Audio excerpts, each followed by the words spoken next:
Live here. Live! But we don't have to necessarily know what that means. What's the someday of Black? I don't there's know a that we reason want to- this story happens now. Ladies and gentlemen, the movie writes itself. Ooh. Well, I'm still streaming. How do I stop streaming? No! hello, Hello.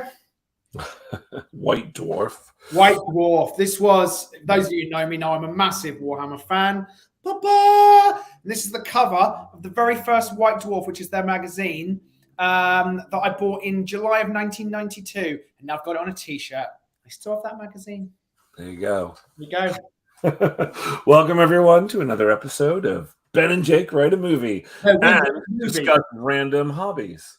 And discuss random hobbies, yeah. Don't let me tell you about my chip packet collection. Oh, yes. We'd be here all day. So Tuesday and it feels like Friday. What is that all about? Happens quick. Happens quick. Happens quick. Happens super quick. I wanted to. There was a couple of things. I know that we were discussing some other things offline, but I wanted to talk about the working process that we have been trying, and our feelings about it. Oh yeah, sure, we can do that. Update on that. So some viewers / listeners, let's be inclusive, may remember that just before the Christmas break, we decided to try a new way of working. The new way of working was that we were going to outline together a movie, which we did. We outlined a movie, and then I would use my skills, which perhaps lie more in doing first, somewhat rough drafts, perhaps, but getting things out there done, and that Ben, or Bell as I sometimes call him, for Beauty and the Beast,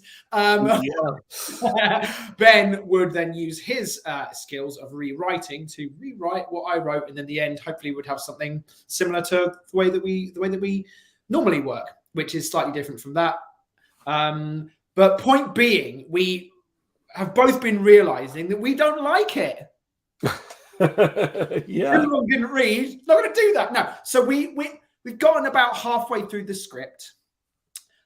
Me writing pages and then Ben kind of coming up behind. And we were talking today about how we just feel a bit unsatisfied by that way of working.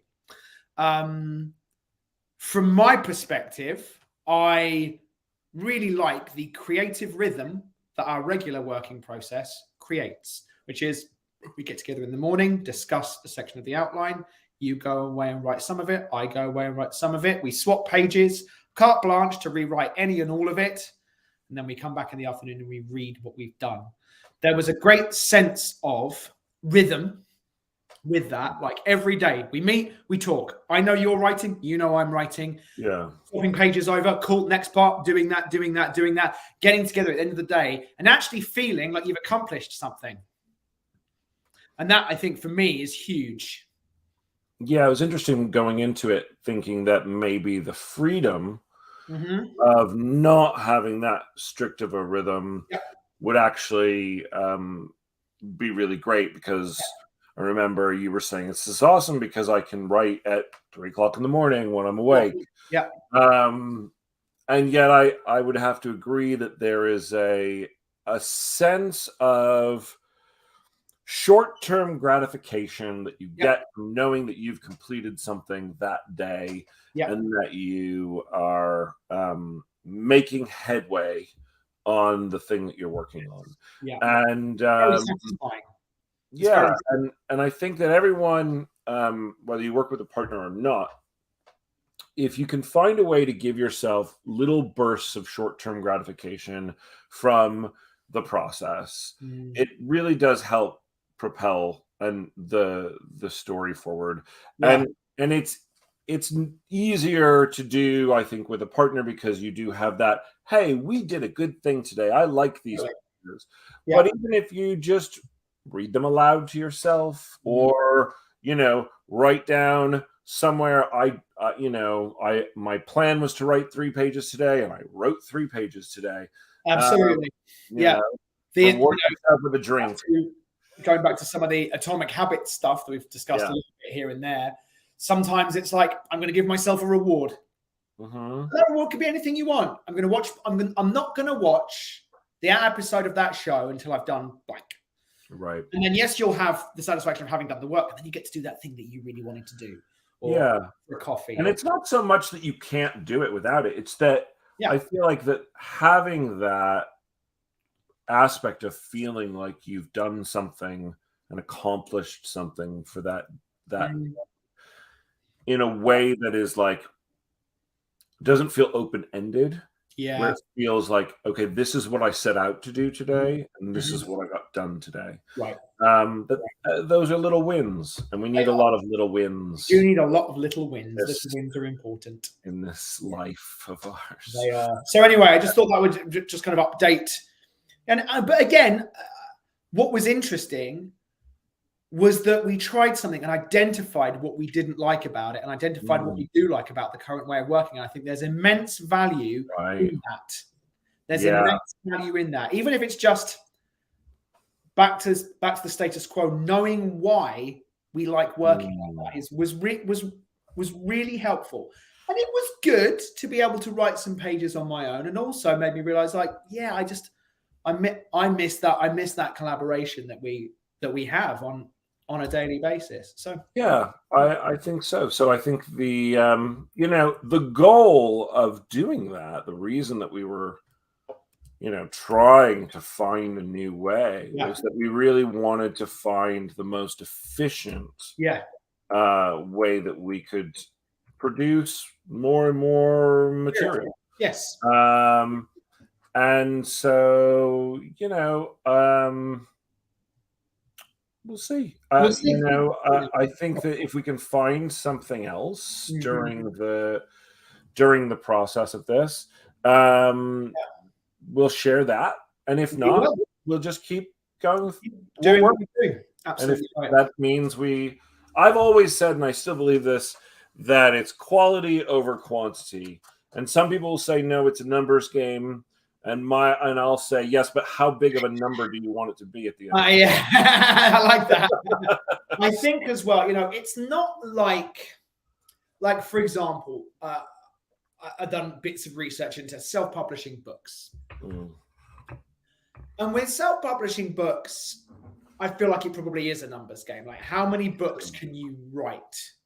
Because people like reading, they consume books, burn on to the next. If they like one you've written, they'll buy another one from you. They might go and explore your whole collection. Sure. I did that with Neil Gaiman. Found one Neil Gaiman book, was like, oh, I need to read everything this guy's ever written. I'm still in the process of doing that. I'm loving it. Right. But that's not what we're doing here. The screenplay is not the final product. The final product is going to be a movie, hopefully. That's the dream. That's the goal. So that product needs to be as good as it can be when you are trying to sell it. You can't self-publish a screenplay. Well, you could, but you couldn't read it. I mean, yeah. I think, it also is just a matter of, taking the time to focus on doing something that is great. And if that means that you miss a few times because they don't necessarily sell, or if it means it takes you a year to write one script, but that script is a huge sale versus pumping out 10 scripts, but they're all little small sales. Yeah. It depends on what you want. Do you want to own a used car dealership that pumps through cars, or do you want to sell one Lamborghini a month? Anyways, so there is a balance, and we will continue to try and find a way to optimize productivity. For sure. For sure. One of the topics that I was looking at here that we hadn't gotten to yet, that Nick had asked us to talk about, had to do with, and I'll try and balance it off of what you're talking about here. One of them was about developing your skills as a writer. Oh, that's a very good question. And the way he put it is, developing your skills as a writer. In almost every other pursuit, it's understood that targeted practice of individual skills leads to better performance in the long term. For example, a basketball player doesn't become skilled just by playing games. He practices shooting, ball handling, passing, athleticism, etc., individually, and then the games are just a reflection of his improving each of these skills. Any thoughts on taking a targeted approach to developing one's skills as a writer beyond just writing scripts and stories? It's a really interesting question. So I think one can get better at writing by writing. And I think particularly, again, I'll kind of ally this a little bit with what I've been exploring lately, which is long form prose writing too. I think that you can really hone your skills by going, hey, I'm just going to write a little short vignette scene thing today. I'm going to write in first person. I don't normally write in first person. What's it like to write in first person? There's lots of different like techniques and things that I think long form prose writers have that I don't think screenwriters have. Could you go away and write a scene that you might not normally do? There was a great book I got years ago on playwriting, like 20 years ago. Really great, and it was filled with exercises about how to write a play. And one of the exercises was, write a scene where someone is keeping a secret. Write a scene where someone wants to say something but can't. Write a scene where, and there were all these different examples. I would go away and write scenes and practice that. Right. It's just for me now where we're at. I don't know that's an amazing use of time. I don't know that I would go, I'm just going to go and learn how to write this kind of action or that kind of thing. I think we've said it before and I'll say it again. I think reading screenplays is very important continually. And I think watching movies and TV shows is very important. Consuming content. Yeah. But I think individually, I don't know. It's not something. What's interesting about the question to me is that it's not something I've ever really put a lot of time into thinking about. I think that from a practice, like if you were going to look at it in terms of like being an athlete, or I'm trying to think of another career that's like that in that sense, but whereby you're trying to like get better and better and you're practicing even after you've become a professional, you continue to practice and continue to get better.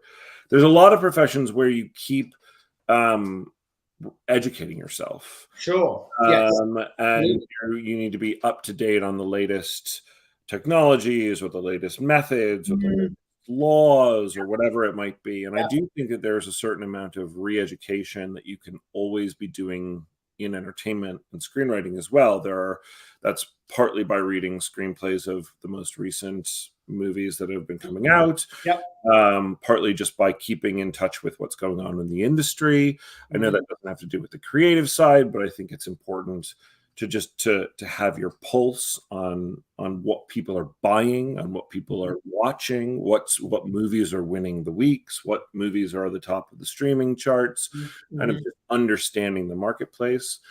But then also like outside of just writing scripts and stories, I've never thought about like how do you develop that additional muscle? Because I do think creativity is a muscle as well.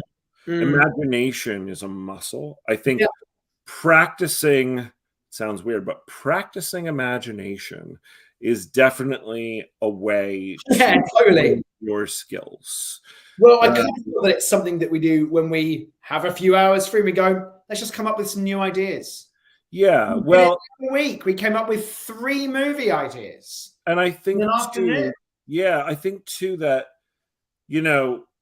while I've thought about going back to acting class because I would just love to, I don't know that I actually have time in my life currently, but as a younger writer and in my younger years, I actually think acting classes were a great way to work on that muscle as well. It's a kind of structured way to work just the imagination muscle, as Yeah. well as the kind of human behavior, Yeah. getting inside of characters, getting inside of Yeah. voices, things like that. Understanding character desire and intention and action. Yeah. It makes you look at great plays and great pieces of writing that, I mean, obviously plays are so dialogue heavy. Mm-hmm. You really, I think, begin to understand the rhythm of written dialogue. Yeah. That said, one of the things that some people do is they carry a notebook around with them whenever they hear bits of dialogue. Oh, that's an amazing way. You talk in a really interesting way. You can observe people. Yeah. That's very interesting. Eavesdropping. Totally. Become a spy. It's not a bad thing, actually. I've totally. done Absolutely. it. Especially like just watching human behavior. Yeah. Noticing the things around you. It sounds weird, but it's like spending time with, like, we've called it filling the well. Yes. Just being in the world. If you're writing about, obviously there's research things that you can do. If your story involves certain things, you want to do that. That's more project specific. That's project specific. But what's interesting too, although I don't have a technique to share, but I do think like getting good at research would be very helpful. If you were writing things that require a lot of like background knowledge. We tend to write in fantasy and science fiction, so there's less. It's more world building. More like we're building out our own places. We don't really need to know the rules of the real world as much. But I remember like our own rules.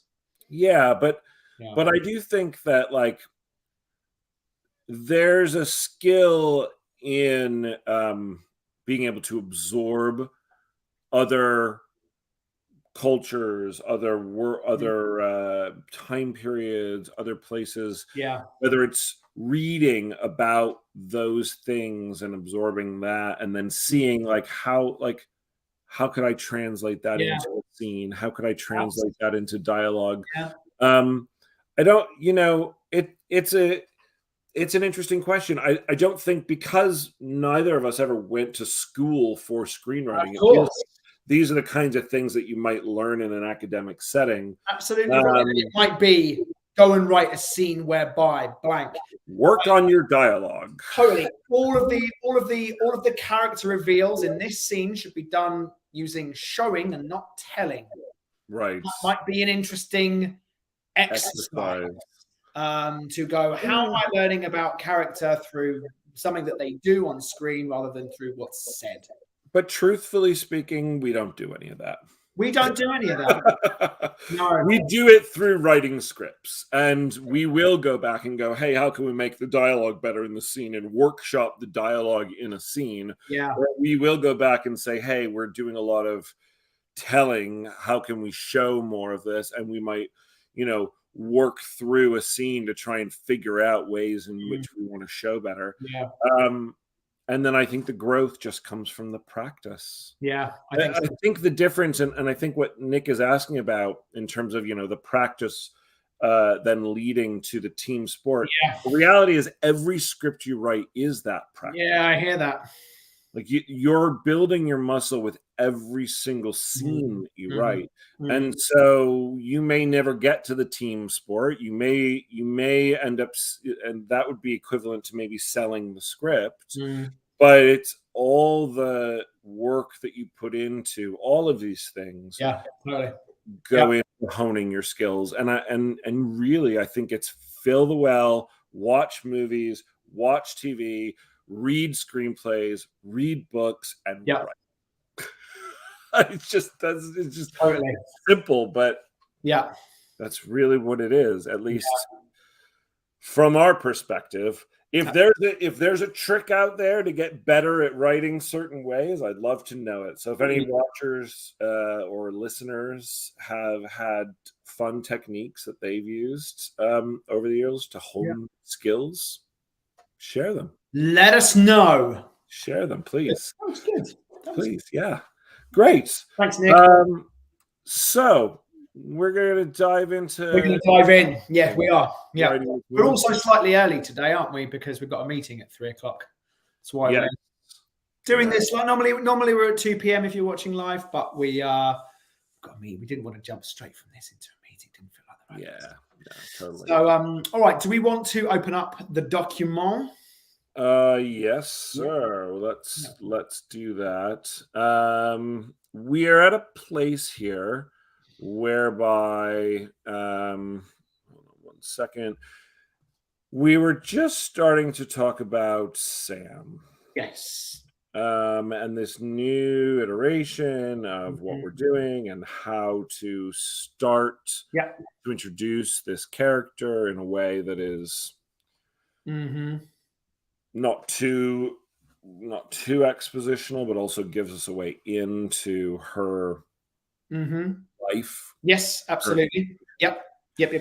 And so the last thing we wrote was, hey, why don't we start her in a therapist's office? Yeah. You said something yesterday, and when we were talking about this, it is a very cliche-driven scene concept, isn't it? The character sitting in the therapist's office. It's in the trailer for the new Shazam, and you've seen these scenes many times before. And in the same way as you had pointed out in the previous version of the outline, the AA meeting, we've seen them all 100 times. We can write them in our sleep. Is there a way to make this interesting and different in a way whereby we've not seen this scene before, even couples therapy? Yeah, I mean, I was going to say I haven't seen 1,000,001 versions of couples therapy. I know it's been in movies and television for sure, but it's not something that feels cliche to me in that sense. I also think that, and this is just one of those things, right? It's like cliches exist for a reason. It's because they work. That's why they're cliche. So yeah, it's not about whether or not the concept of the scene works. I'm just trying to go, is there a way to do a cliche scene in a way that we haven't seen before? I'm not coming with a solution, I'm just coming with a question. The answer might be no. The answer might be that doesn't work, that's dumb. I mean, I think we'll have to think about when writing the scene, how to not make the therapist or their responses to the therapist cliche. Right? I mean, there's only so many ways that you can have a person talking in a natural way about the problems that they're having in their marriage and in their life. You're not going to open up this deeply to a stranger. You're not going to open up maybe even completely to a friend. You can. Maybe she has a best friend, but that doesn't seem like the kind of movie this is, where there's a best friend where we're going to all of a sudden have this new character. Yeah, sure. Yeah. I prefer this to the Alcoholics Anonymous meeting, honestly, because that feels even more cliche. And actually, there's a way in which you speak that there's actually a formulaic nature to those meetings that result in. I think what I dug about the AA meeting was that it was framed in the fact that we knew that Charlize was there to kill her, and I was like, that's a version of that scene I haven't seen before. Sure. And it added tension to that scene. It's like, when's this gonna happen? Right. Well, we don't have to start with this. I mean, I guess it's just a matter of, we're going to introduce this character. I want to go back to the conversation we had offline earlier on, because we were going to talk about this earlier. We were talking about John Wick. And you were talking about the fact that you see John Wick's life very cleanly and very clearly in three moments. I think it was something like that. Yeah. And obviously we're doing that right now with our Sam character. We've just done it with Lilith. I mean, yeah. I mean, the reference that I was making really had more to do with Lilith because of the fact that John basically is doing exactly what Lilith is doing, which is I used to be one thing, now I'm living a different life and trying to just go about my day, wanting to, with all the damage that comes from that, and that there's not a ton that needs to be said about that. I feel like Sam's quote unquote ordinary world is significantly more complicated. Yes, it is. This is true. And so you can't just pass that by. Yeah. Now, again, one of the versions that we talked about is, could we start with her leaving for work in the morning and watch her go through an entire day? Yeah, could. A day in the life, and see all the destructive behavior that she's involved in. I mean, I think that we've talked about various things, that the fact is where she ends up is this place of essentially her husband and being done, her, and at least now, and saying, you need help, get it. Is there, maybe that's why she goes to an AA meeting, but is there a way that the scene could end in a way we don't expect? Does it end with an argument and one of them storming out? Does it, is there a, I'm just trying to find the more fresh and interesting way of doing this scene. I'm not definitely there. I'm just kind of just going, what is the way we haven't seen this scene before is all. And maybe there's not an easy answer given the nature of this scene. I don't know. I'm not coming. I mean, question. Yeah, what do we need to know through? Let's ask the question. That's great. So what do we need to know through this section pre the awakening of the White Horseman inside of Sam? So we need to know the character aspects of Sam are, again, whether it's in this scene or in this section of the movie, that she's married, has been married for quite some time, has children or a child,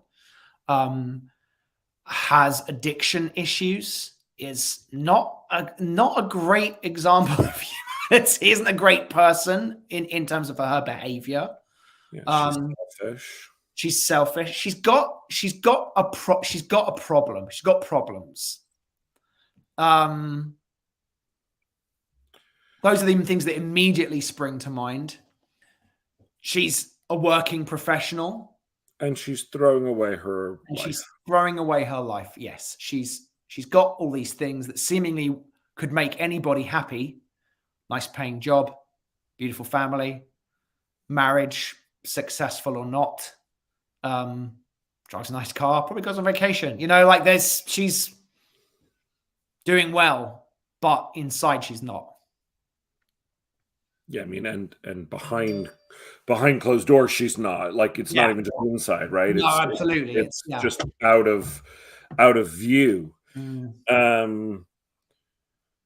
So, I mean, I think in order to see and understand just how this woman, who seemingly has a great life, is truly the perfect vessel for the fourth horseman of the apocalypse. Yeah, sure. We need to see her kind of do some pretty shitty things. Yeah, totally. I think we need to see that she is all the things that that she ultimately, while she does have that one redeeming quality, the thing that's going to make ultimately Lilith not kill her, Yeah. and the thing that stopped the mark of Cain from fully forming on her body. Um, Yeah. the other qualities that she has are in one way or another kind of like the Antichrist, you know?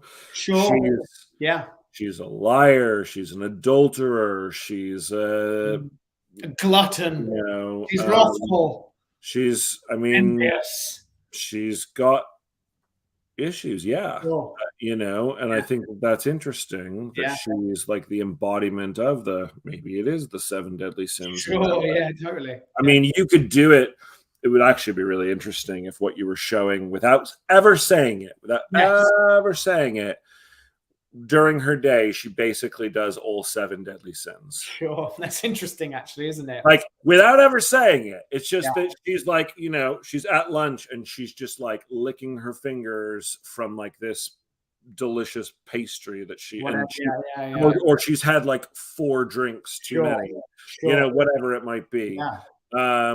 You Yeah. know, is there a way to basically, because it doesn't have to, what I find interesting about this is that it doesn't have to be this, I'm the Antichrist. It's Yeah. like, no, like like you said, she's a sorry excuse for a person, Yeah.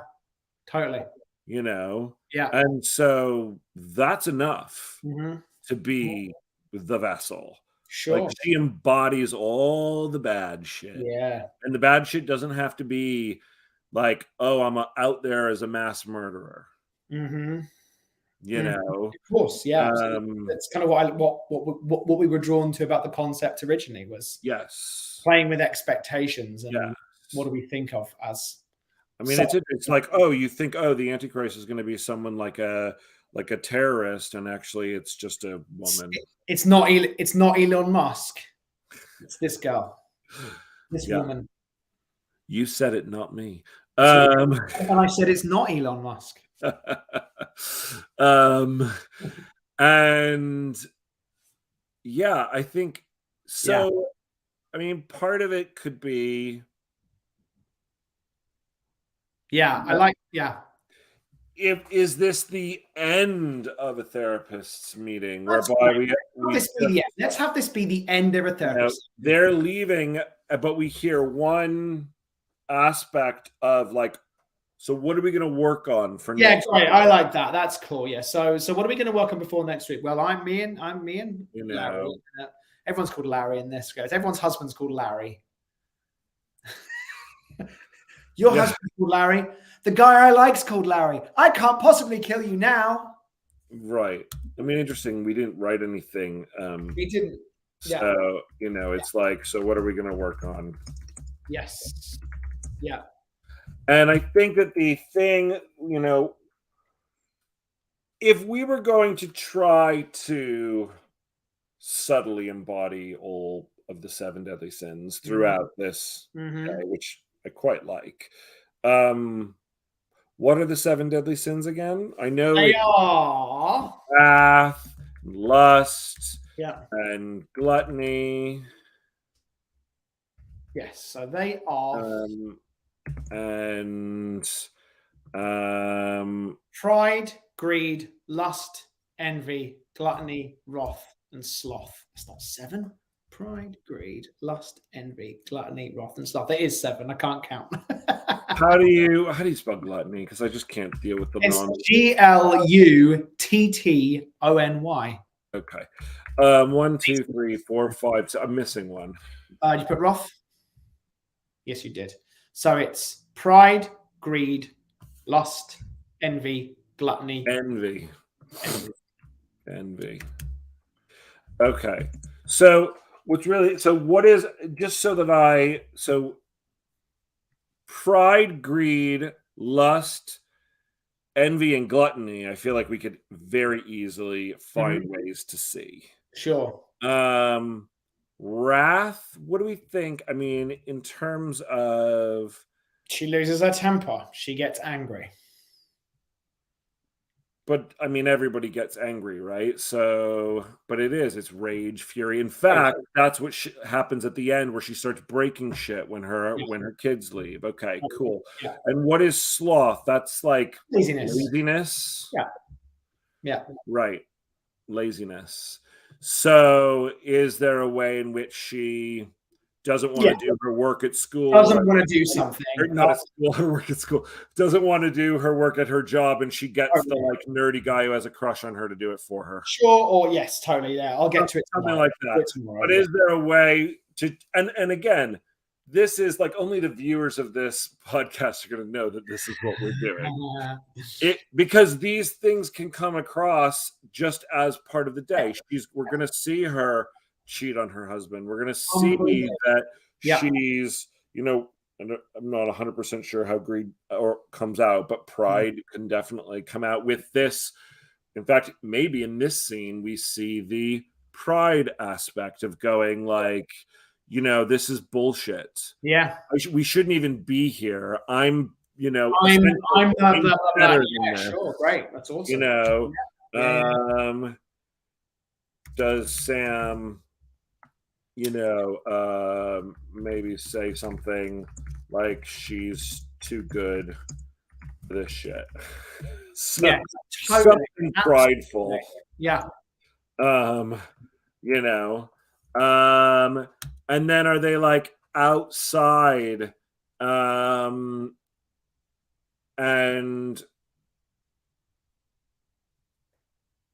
I'm wondering, like, if this is like, let's say they're going, I'm just imagining, for example, first of all, this Portland should not be night, it should be day. But if this is before work, let's imagine that they went to their couples counselor before they each go to work. That's interesting. So in the morning. They're leaving. Kind of get a bit of everything. Yeah, and they're leaving now, and we could have a beat with her and her husband whereby they're on their way, they're separating for the day to go to work. Sure, that's cool. And it's, you know, how are you, can we expect you home for dinner? Great. He's like, actually, I have a work dinner. Great. You know? Great. Oh, okay. All right. Yeah. So, you know, something like that. Totally. And again, like, what's that? What does she do? Question. I don't know why, but I keep seeing her as a lawyer. That's just what was popping into my head. It was just in my head too. Yeah, sure. You know, it's like day. I don't know why I wrote street there. Essentially, Sam and her husband, which we are going to name Larry. Yes. For now. Think of a better one. No better names. Say goodbye for the day. Yeah. You know, someone needs to pick up kids. Yes. After he's wondering if she's gonna maybe she will pick up the kids, but then she has a dinner meeting or something like that. Sure. Yeah. Totally. Yeah. So that we can see like one of them thing, you know, in that sense. Yeah. You know, she'll pick up the kids, but she has a work thing tonight, so he's on his own for dinner. Yeah.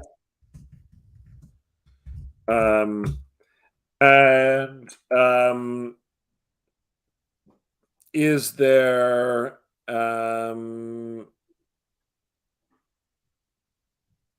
just trying to think, what is the conflict in this beat? The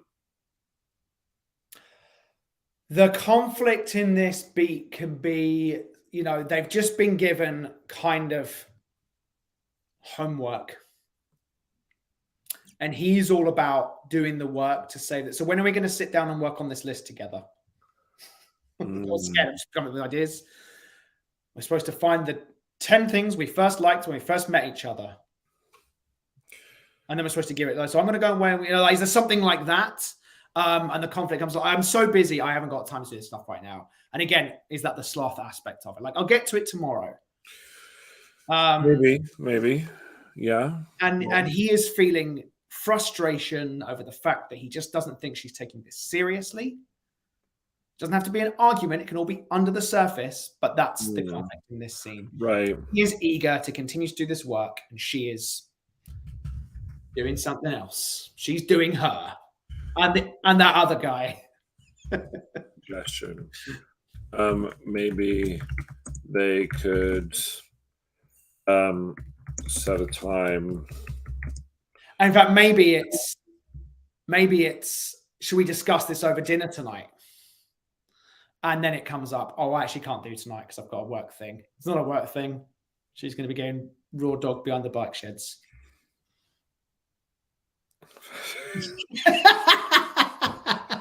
Remember, we're live, not in our own private session right now. There are people watching. There are actually people watching and listening, Jake.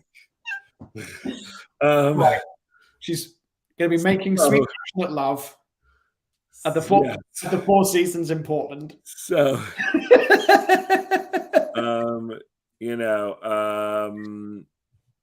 okay. So something like maybe tonight. Yeah.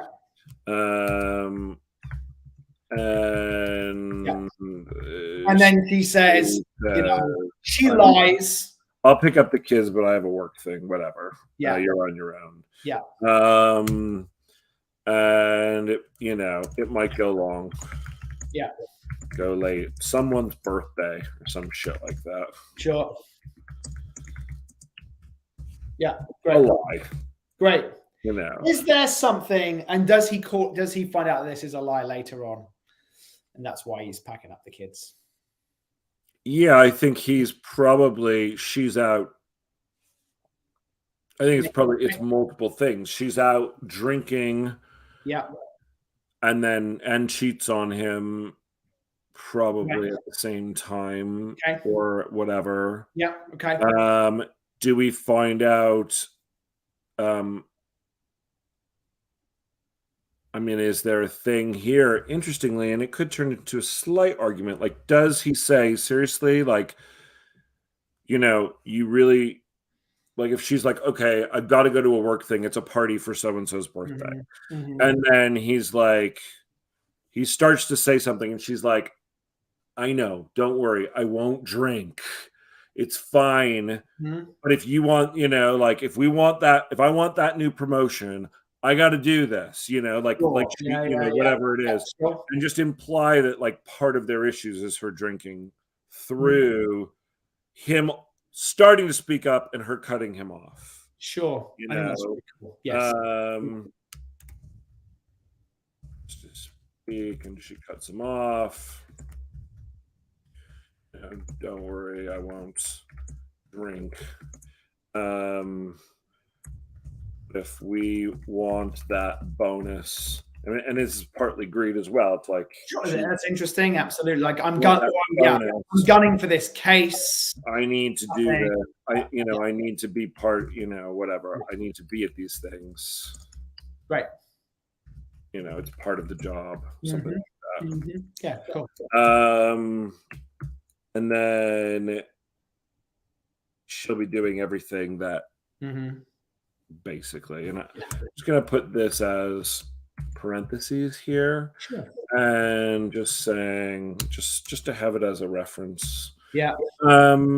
So obviously this is not going to happen now, nor is any of this interesting. Yeah, enough. Absolutely. Yeah. So in this thing here, so we were going to have another beat of Sam during the day, and then we're going to end up with Lilith, and then we're going to go back to Sam. This last Sam is what's going to create the shockwave. That's going to probably be I show up and he's packed up the kids and I'm going, I'm going to go stay with my brother. You can think about your shit and we'll talk tomorrow or some crazy fucking, something like that. Yeah. Yeah. And so this one up here, I think we probably want to go to her, just a moment at work where we see her in the office in yes, doing her thing, and not being the kind of person doing it. Does she like? Is there something interesting about the kind of cases that she takes? Like, does she, you know, do her firm defend the bad guys? She can be a defense attorney. It doesn't necessarily mean that she's like a bad person, but I'm not implying that. But it's just like, right. is there something just interesting about that? Like the kind of person who is able to do that with a clean conscience. Sure, Yeah. sure. Yeah. Yeah, and having a client meeting, and he says something, and she's like, he says something that basically really implies that he did it. And she's like, I didn't hear. I have an idea. Okay, what if she's going to this thing tonight at this bar, this birthday, whatever, because she's still gunning for this bonus / promotion, right? And at work, what she sees is another lawyer who's like her nemesis at work get pulled into the partner's office, and she goes up to the paralegals like, what the hell's going on? What is that? Why are they talking to him? And she's like, oh, you didn't hear? He got the promotion. And you see that like it isn't even like and so that night she's drunk because she didn't get the promotion, and she goes and envious the guy in the bathroom. It should be like they were choosing one of the lawyers in the firm to be made partner. Yes, partnership. Yes. Sure. Right. Okay. And so let's just say interior law firm. Day. Sam is at work. She sees another lawyer called into the boardroom with the partners. Going on. We should probably actually have a moment before this where she sees one of the partners walking by, and she kind of like, sucks up to him for a beat before he goes into the boardroom, like Sam sees a partner come off the elevator or something like that. Right. Bitter. She sucks up in some way, touting a case she's working on.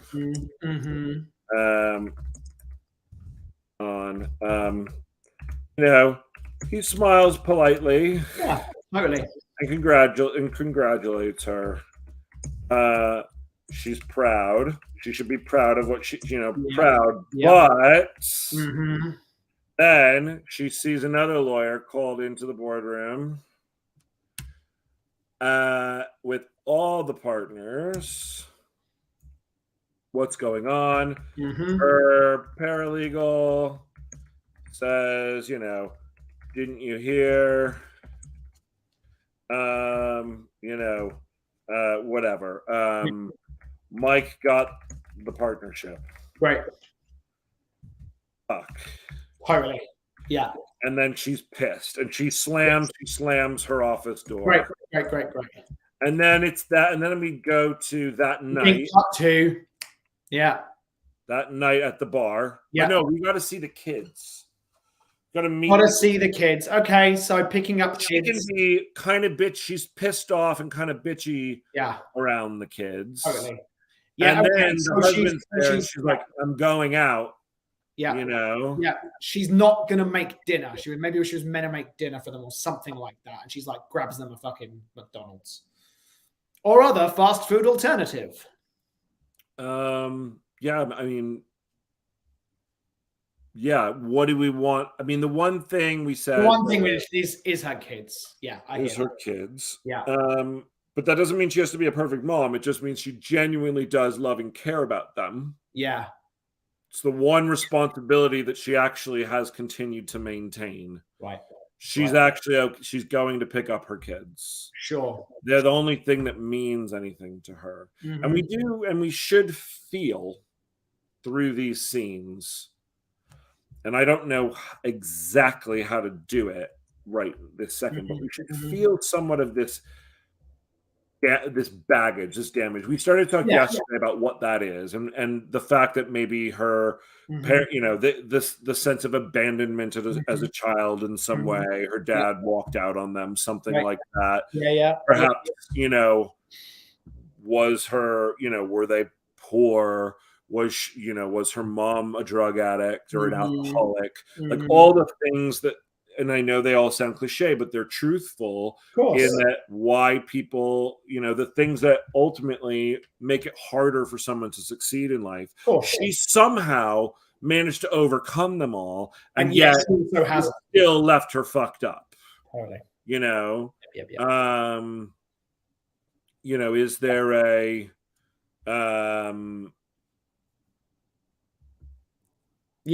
like a moment of like it with the kids in the car? Is there a mention of grandma, and we just get based on the dialogue that grandma is a sore subject? Totally. Something like that. It'd be like interior car. Hey, Sam picks up the kids at school.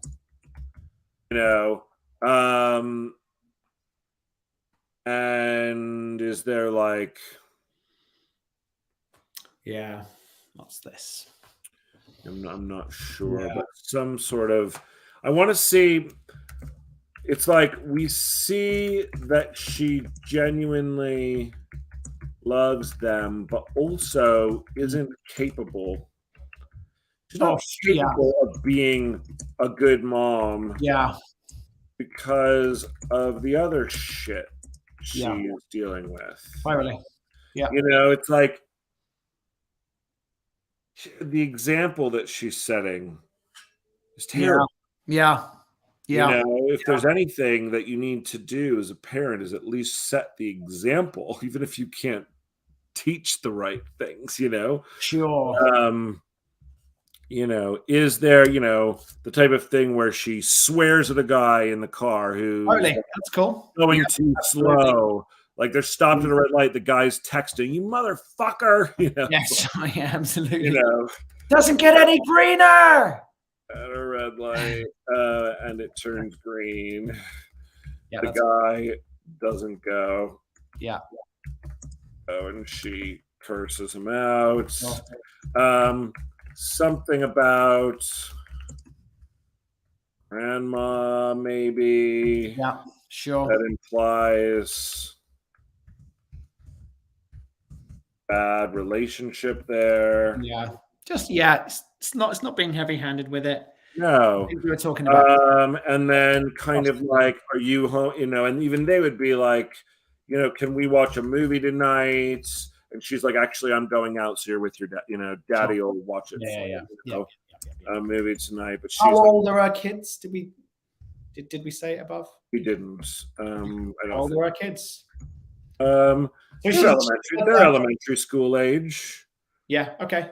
Great. I think they're in there, anywhere from maybe the youngest is in first grade and the oldest is in fourth grade, something like that. Totally. They're at the same school. Great. Making it easy. I mean, they're still kids. Yes, they're not teenagers. Great. They're elementary school age. And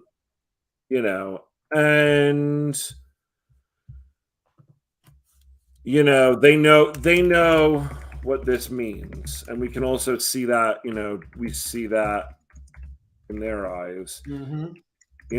Her drinking is an unspoken, or it's like a secret that everybody, it's like it's not an unspoken secret, it's a known secret, or a whatever they know. Secret.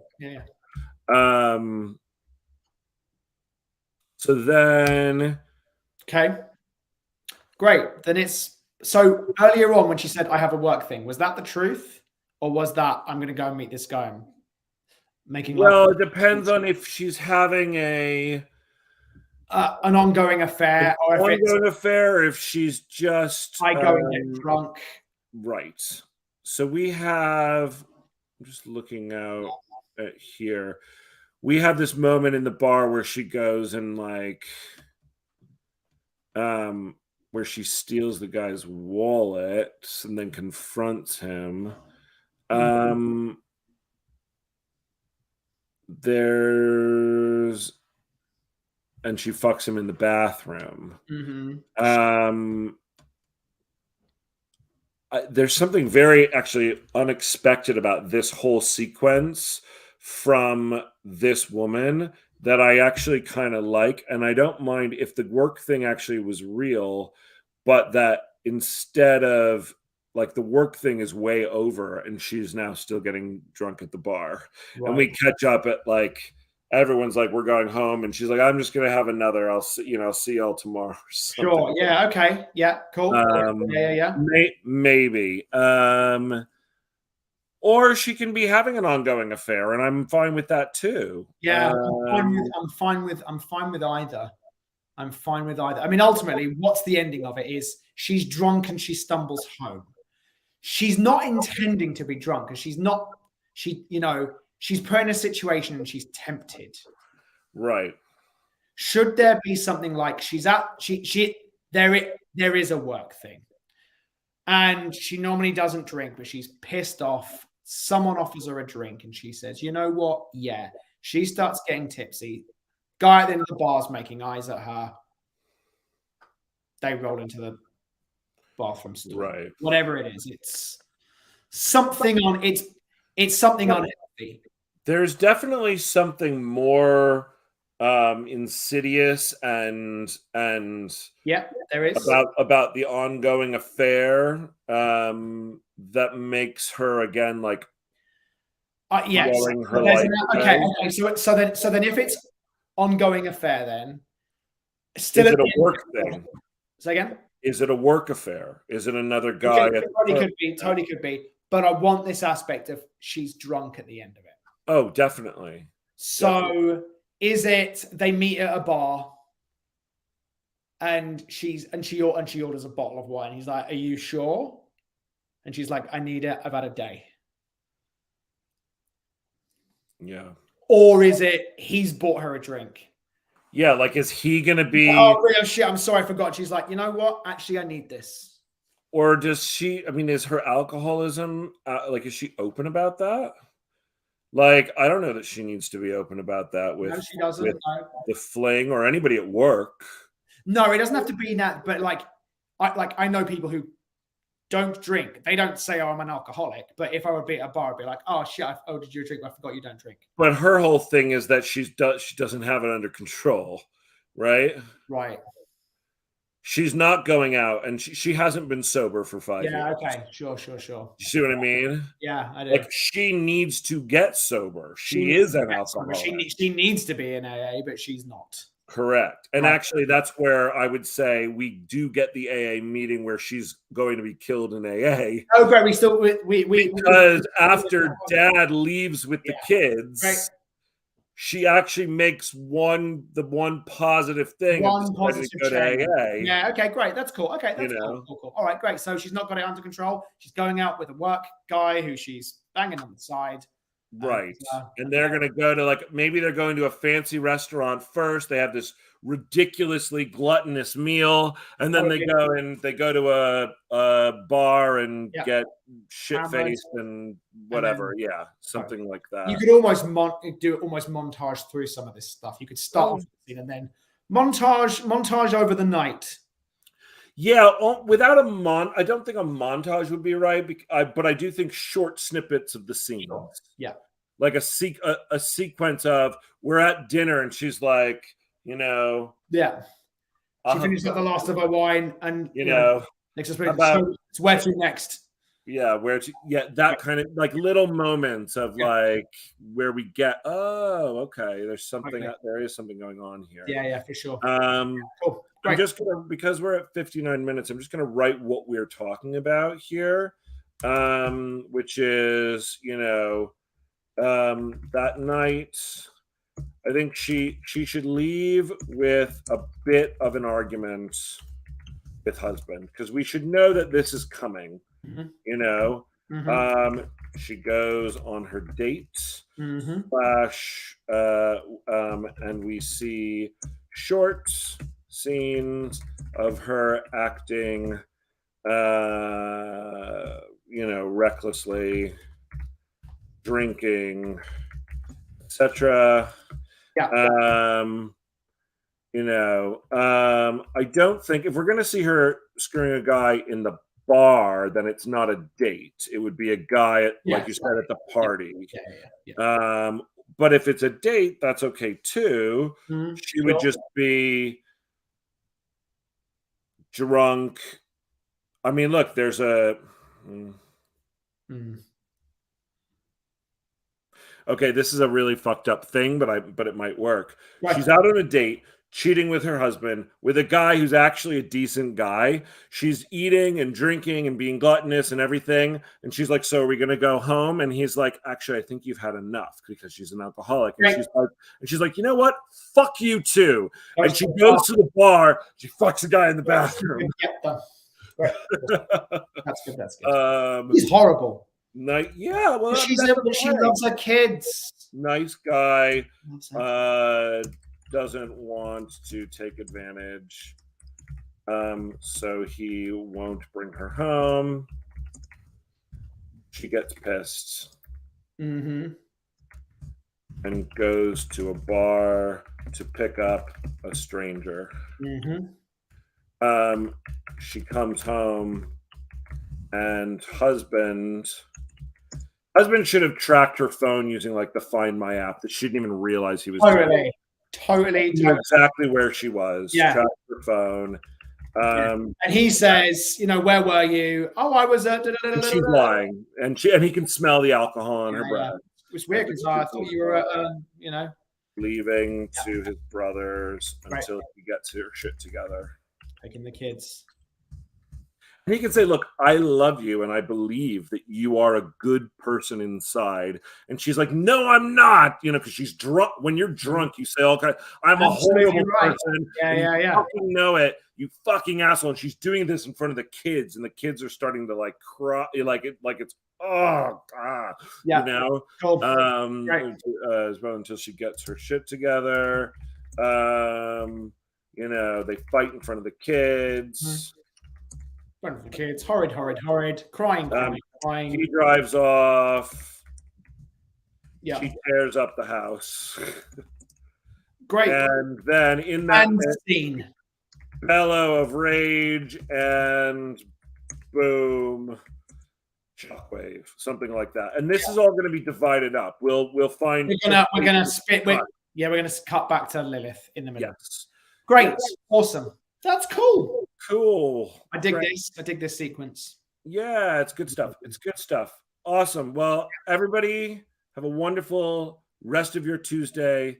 Thank you for joining us again today as we push forward. Yeah. And we'll keep going tomorrow. Sounds good. Thanks, brother. All right. Thanks, everybody. Bye-bye.